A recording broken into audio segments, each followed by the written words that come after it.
Muhammad SAW, kisah hidup Nabi berdasarkan sumber klasik. 29. Pemboikotan. Bagi Umar, tidaklah dapat ditoleransi bila kaum Quraisy menyembah berhala secara terang-terangan di Ka'bah, sementara kaum mukmin menyembah Allah secara sembunyi-sembunyi.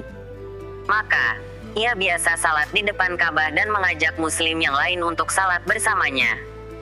Ia dan Hamzah kadang datang bersama sekelompok kaum mukmin ke rumah suci itu, dan pada kesempatan itu, para pemuka Quraisy akan pergi menyingkir. Bila mereka tetap berdiri dan membiarkan hal itu terjadi, martabat mereka akan hancur. Namun, jika mereka mencegahnya, mereka tahu, Umar tidak akan pernah tinggal diam. Karena itu, mereka bertekad untuk tidak membiarkan anak muda ini, Muhammad, berhayal bahwa dirinya telah mengalahkan mereka. Di bawah tekanan Abu Jal, mereka memutuskan bahwa jalan terbaik adalah melakukan pemboikotan terhadap seluruh Bani Hashim yang, kecuali Abu Lahab, bersikeras untuk melindungi sanak keluarga mereka, baik yang perkaya maupun tidak terhadap kenabian Muhammad. Sebuah dokumen dibuat berisikan larangan menikahi wanita Bani Hashim atau mengizinkan putrinya menikahi lelaki Bani Hashim, dan tidak diperbolehkan memperjualbelikan apapun kepada mereka. Pemboikotan ini berlaku sampai Bani Hashim sendiri yang melarang Muhammad, atau sampai beliau menarik kembali pengakuan kenabiannya. Tidak kurang dari 40 pemuka Quraisy mengokohkan perjanjian ini, meskipun tidak semua menyetujuinya, dan beberapa di antara mereka harus mengalah. Bani Muthalib menolak untuk memboikot sepupu-sepupu mereka, Bani Hashim, dan mereka pun dimasukkan dalam pemboikotan itu. Dokumen itu dipampangkan di Ka'bah. Demi keamanan bersama, Bani Hashim berkumpul di sekitar Abu Talib, di perempatan Lembah Mekah, tempat ia dan kebanyakan anggota kabilahnya bermukim. Kedatangan Nabi dan Khadijah beserta keluarganya mendorong Abu Lahab dan istrinya pindah dan tinggal di rumahnya yang lain sebagai wujud solidaritas kepada kaum Quraisy. Pemboikotan ini tidak selamanya diterapkan secara ketat. Masih ada celah karena kenyataannya seorang wanita masih diterima sebagai anggota keluarganya sendiri meskipun telah menikah dengan anggota kabilah lain. Abu Jal senantiasa mengawasi, tetapi tidak selalu dapat memaksakan kehendaknya. Suatu hari, ia bertemu dengan keponakan Khadijah, Hakim, bersama seorang budak membawa sekantong gandum yang tampaknya akan dibawa ke Bani Hashim. Telah menyalahkan mereka berdua karena memberi makan kepada musuh dan mengancam akan menghukum Hakim di hadapan orang-orang Quraisy. Ketika mereka tengah berdebat, Abu al-Bahtari, seorang Bani Asad, datang dan menanyakan apa persoalannya. Setelah dijelaskan kepadanya, ia berkata kepada Abu Jal, itu adalah gandum bibinya dan ia diutus untuk membawanya. Biarkan ia melakukan tugasnya. Baik Hakim maupun Abu al-Bahtari sama-sama bukan muslim, namun mengantarkan kantong gandum ini dari salah seorang warga Bani Asad kepada warga lainnya bukanlah urusan orang di luar kabilah itu. Campur tangan orang Makhzum itu mengundang marah dan tidak dapat dibiarkan. Ketika Abu Jal tetap bertahan, Abu al-Bahtari menyabetkan tali kekang unta ke kepalanya sekuat-kuatnya hingga ia setengah pingsan dan terjatuh. Lalu mereka menginjak-injaknya di tanah, dan kebetulan Hamzah lewat pada saat kejadian itu. Hakim berada dalam haknya, namun orang lain berani melanggar pemboikotan itu karena rasa simpati kepada para korbannya. Hisham ibn Amr, dari Bani Amir, bukan keturunan Hashim, tetapi keluarganya memiliki hubungan pernikahan yang dekat dengan kabilah itu. Dan pada malam hari, ia sering membawa seekor unta yang membawa makanan untuk masuk ke wilayah Abu Talib. Ikatan unta tersebut dilepaskan dan kemudian dipukul panggulnya agar lari secepat-cepatnya melewati rumah-rumah mereka. Pada malam yang lain, Hisham membawa baju-baju dan barang-barang lainnya. Di samping bantuan dari orang-orang musyrik di atas, ada pula bantuan dari kaum muslim sendiri yang berasal dari kabilah lain, khususnya Abu Bakar dan Umar. Mereka mengupayakan berbagai cara untuk melanggar pemboikotan itu. Ketika 2 tahun telah berlalu, Abu Bakar tidak dapat lagi disebut sebagai orang kaya. Namun, meskipun mendapatkan bantuan tersebut, masih terjadi kekurangan bahan pangan di dua kabilah korban pemboikotan itu dan terkadang mereka hampir kelaparan. selama bulan-bulan suci. Saat mereka dibolehkan meninggalkan tempat mereka dan pergi dengan bebas tanpa takut diganggu, Nabi sering pergi ke rumah suci. Disitulah para pemuka Quraisy mengambil kesempatan untuk menghina dan menyakitinya. Suatu ketika, beliau membacakan wahyu, mengingatkan kaum Quraisy tentang apa yang terjadi pada orang-orang terdahulu. Nadir dari Bani Abde Aldar berdiri dan berseru, "Demi Tuhan, Muhammad tidaklah senggul aku dalam berbicara." Perkataannya tidak lain hanyalah dongeng orang-orang terdahulu. Mereka telah menuliskan untuknya, sedangkan aku menulis sendiri. Lantas ia bercerita kepada kaum Quraisy tentang Rustum, Isfandiar, dan raja-raja Persia.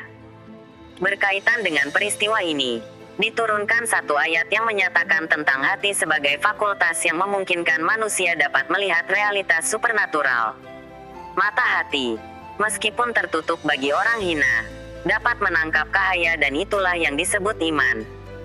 Namun, godaan setan dalam hidup ini menyebabkan bercak-bercak noda bertumpuk menutupi hati sehingga tidak dapat menangkap pesan Allah. Ketika ayat-ayat kami dibacakan kepadanya, ia berkata, "Itu hanyalah dongeng-dongeng dari orang-orang terdahulu." Sekali-kali tidak, sebenarnya apa yang selalu mereka usahakan itu menutup hati mereka. Ki 83:13-14. Sebagai pernyataan yang berlawanan dengan ini, kemungkinan tertinggi dari penglihatan, Nabi berkali-kali mencontohkan dirinya sendiri bahwa mata hatinya senantiasa terbuka meskipun saat tidur. "Mataku tertidur, namun hatiku senantiasa terjaga." Petik 2, ayat lain. Salah satu di antara sekian ayat yang menyebut dengan nama panggilan, turun menyatakan bahwa kelak tempat tinggal Abu Lahab dan istrinya di neraka. Tanda kuadrat Jamil mendengar ayat ini dan pergi ke masjid dengan menggenggam sebongkah batu di tangannya, mencari Nabi yang sedang duduk bersama Abu Bakar. Ia mendekati Abu Bakar. "Mana temanmu?" tanyanya. Abu Bakar tahu yang dimaksud adalah Nabi yang berada di hadapan wanita itu. Abu Bakar begitu terkejut hingga tak dapat berbicara. "Aku mendengar," kata Jamil. "Ia telah menghinaku. Demi Tuhan, jika kujumpai ia, akan kubungkam mulutnya dengan batu ini." Lalu ia menambahkan, "Aku memiliki sebuah syair," dan ia pun melantunkan sebait syair tentang Nabi. "Kami membangkang terhadap orang yang terkutuk, menepis perintah yang ia perintahkan, dan agama kebenciannya itu." Setelah Jamil pergi, Abu Bakar bertanya kepada Nabi, "Mengapa wanita itu tidak melihatnya?" "Ia tidak melihatku," kata beliau. "Allah telah menutup pandangannya dariku." Kata "terkutuk" dalam bahasa Arab mudamam, sebuah arti yang berlawanan dengan Muhammad, yang terpuji, yang dimuliakan. Beberapa orang Quraisy memanggil beliau dengan sebutan itu untuk menghinanya. Beliau berkata kepada para sahabatnya, "Bukankah menakjubkan bagaimana Allah menghindarkan aku dari perbuatan jahat orang-orang Quraisy? Mereka memanggil Mudamam, sedangkan aku adalah Muhammad." Petik 2, pemboikotan terhadap Bani Hashim dan Bani Muthalib telah berlangsung lebih dari 2 tahun. Namun tidak ada tanda-tanda pengaruh yang diharapkan. Dampak yang tidak diinginkan dan tidak diharapkan malah terjadi. Perhatian terhadap Nabi semakin besar dan agama baru itu diperbincangkan di seluruh penjuru Arab. Namun, terlepas dari pertimbangan-pertimbangan ini, beberapa orang Quraisy mulai berpikir ulang tentang pemboikotan itu, terutama mereka yang memiliki hubungan dekat dengan para korban. Saat perubahan pikiran itu datang, dan orang pertama yang bertindak adalah Hisham yang sudah sering mengirim untanya untuk mengangkut makanan dan pakaian bagi Bani Hashim. Namun, ia sadar bahwa jika bertindak sendirian, ia akan sia-sia belaka. Oleh karena itu, ia menemui Zuhair dari suku Makhzum, salah seorang dari 2 anak bibi Nabi, Atikah. Ia berkata kepadanya, "Bisakah engkau enak makan, mengenakan pakaian, dan menikah wanita sedangkan engkau sangat tahu bagaimana keadaan keluarga ibumu? Mereka tidak dapat membeli atau menjual, tidak dapat menikah atau dinikahi. Aku bersumpah demi Tuhan, jika mereka adalah saudara ibu Abu Al-Hakam, maksudnya Abu Jal, dan engkau terpanggil untuk melakukan apa yang telah dia harapkan atasmu, sedangkan dia tidak akan pernah melakukannya. Celaka engkau, wahai Hisham, kata Zuhair. Apa yang dapat kulakukan? Aku hanya sendirian. Jika ada orang lain bersamaku, aku tidak akan diam sampai membatalkan pemboikotan itu. Aku telah menemukan seseorang, kata Hisham. Siapa dia? Diriku sendiri. Carikan orang ketiga, kata Zuhair. Karena itu, Hisham menemui Mutim ibn Adi. Salah seorang tokoh Bani Naufal. Cucu Naufal sendiri adalah saudara Hashim dan Muthalib. Ia berkata, apakah engkau ingin dua keturunan Abde Manaf itu binasa, sementara engkau mencari persetujuan dari Quraisy?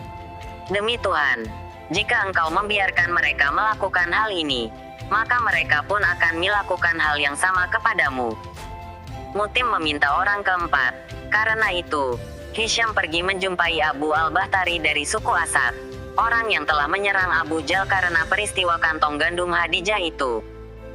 Ketika ia meminta orang kelima, Hisham pergi kepada seorang suku Asad lainnya, Zama ibn al-Aswad, yang bersedia menjadi orang yang kelima tanpa meminta orang yang keenam. Mereka semua sepakat untuk bertemu pada malam itu di luar Hajun, di sebelah atas Mekah. Di sana mereka setuju merencanakan tindakan dan berjanji tidak akan membiarkan persoalan dokumen itu sampai mereka mencabutnya. Aku yang paling prihatin, kata Zuhair. Karena itu, aku yang pertama kali akan berbicara. Petik 2. Keesokan paginya, mereka bergabung dengan jamaah di masjid. Zuhair berpakaian ihram, bertawaf mengitari Ka'bah 7 kali. Lalu menghadap ke jamaah dan berkata, wahai penduduk Mekah, apakah kita merasa enak makan dan mengenakan pakaian, sementara keturunan Hashim tersiksa tak dapat berjual beli? Demi Tuhan, aku tidak akan duduk diam sampai pemboikotan ini dimusnahkan. Engkau pembohong, kata sepupunya, Abu Jal. Pemboikotan itu tidak boleh dihancurkan. Engkau lebih pembohong, kata Zamah. Kami tidak mendukung apa yang tertera di dokumen itu, ketika dokumen itu ditulis. Zamah benar, kata Abu al-Bahtari. Kami tidak mendukung apa yang tertulis di situ. Kami juga tidak memegangnya. Kalian berdua benar, kata Mutim. Dan siapa yang berkata tidak adalah pembohong. Kita akan menghadap Tuhan untuk menyaksikan kebenaran kami dan apa yang tertulis di situ. Hisham mengatakan hal yang sama. Ketika Abu Jal mulai menuduh mereka telah merencanakan hal itu sepanjang malam, Mutim memotong pembicaraannya dan pergi ke Ka'bah untuk mengambil dokumen itu. Telah keluar dengan kemenangan. Memegang selembar kulit kecil, dokumen pemboikotan itu semuanya telah dimakan rayap kecuali kalimat pembuka, dengan namamu, ya Allah. Mayoritas orang Quraisy nyata-nyata menyerah dan pertanda yang tak terduga ini merupakan alasan akhir dan mengakhiri semua perdebatan. Abu Jal dan 1-2 orang pengikutnya sadar bahwa akan sia-sia untuk bertahan. Pemboikotan itu secara formal telah dibatalkan. Sejumlah orang Quraisy pergi menyampaikan kabar gembira kepada Bani Hashim dan Bani Muthalib. Setelah pemboikotan dihapuskan, kehidupan kembali normal. Untuk sementara waktu, kekejaman terhadap kaum muslim berkurang. Laporan yang dilebih-lebihkan tentang hal ini segera sampai ke Abisinia sehingga beberapa pengungsi bersiap kembali ke Mekah. Sementara yang lainnya, Ja'far, salah seorang di antara mereka, memilih tetap tinggal di Abisinia. Pada waktu itu, para pemuka Quraisy memusatkan perhatian mereka pada upaya membujuk Nabi agar menyetujui sebuah kompromi. Ini pendekatan pertama yang belum pernah mereka lakukan kepadanya. Walid dan tokoh-tokoh lainnya mengusulkan agar mereka menjalankan kedua agama itu.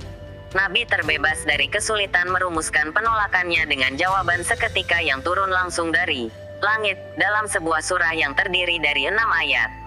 Katakanlah, hai orang-orang kafir, aku tidak akan menyembah apa yang kamu sembah, dan kamu bukan penyembah Tuhan yang aku sembah, dan aku tidak pernah menjadi penyembah apa yang kamu sembah, dan kamu tidak pernah pula menjadi penyembah Tuhan yang aku sembah.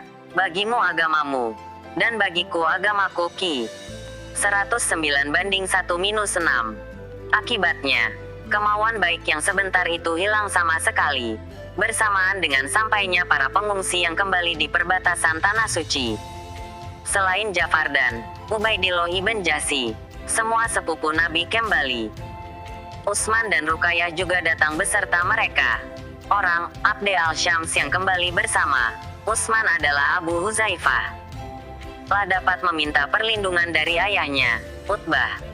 Namun, Abu Salamah dan Salamah tidak dapat mengharapkan apapun kecuali penyiksaan dari suku mereka sendiri. Karena itu, sebelum mereka masuk Mekah, Abu Salamah mengirim pesan kepada pamannya dari Bani Hashim, Abu Talib, meminta perlindungannya. Permintaannya pun disetujui yang membuat suku Makhzum gusar. Engkau telah melindungi keponakanmu, Muhammad, dari kami, kata mereka. Tapi, mengapa engkau melindungi orang dari suku kami? Lah adalah anak saudara perempuanku, kata Abu Talib. Jika aku tidak melindungi anak saudara perempuanku, aku tidak dapat melindungi anak dari saudara lelakiku. Mereka tidak punya pilihan lain kecuali membiarkannya karena ia punya hak sebagai kepala suku. Lagi pula, Abu Lahab dalam hal ini mendukung saudaranya itu. Suku Makhzum tahu bahwa Abu Lahab salah seorang sekutu terkuat dalam menentang Nabi, maka mereka tidak mendesaknya. Di sisi lain, pada waktu pemboikotan, Abu Lahab mungkin menyesal telah terang-terangan menyatakan kebenciannya terhadap keponakannya itu. Walaupun kebenciannya tidak berkurang sama sekali, namun ia berharap menjalin hubungan yang lebih baik dengan keluarganya karena setelah kematian saudaranya yang tertua, ia berharap dapat menggantikan posisinya sebagai kepala suku. Mungkin, ia melihat tanda-tanda bahwa Abu Talib tidak akan lama lagi hidupnya.